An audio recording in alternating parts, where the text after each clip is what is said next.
So you're at work, you're tight, and a really easy, simple way to get your glute is to simply cross one leg over the other. So in this circumstance, I'm going to cross my right leg over my left. Make sure you're sitting up nice and tall. And from here, if you push down on the hip, down on the knee, you should feel it a little bit in the hip. If you bring the knee up towards your chest, you're going to feel that right in the glute. And if we bring the knee to the opposite shoulder, so in this circumstance, my right knee to my left shoulder, that's going to allow us to release the piriformis. So if you have sciatica or things like that, that's a good release for that. Hold the stretch for 20 to 30 seconds. All right, another glute variation, the figure 4, very common. Cross one leg over the other. So in this circumstance, I'm going to cross my left leg over my right.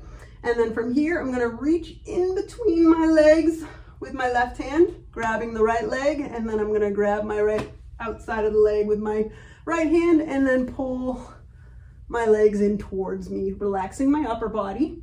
Okay.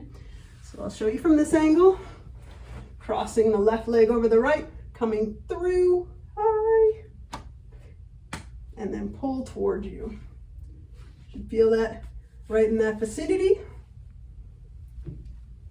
Another variation, more advanced, the pigeon pose. So for the pigeon, leg bent, back leg straight.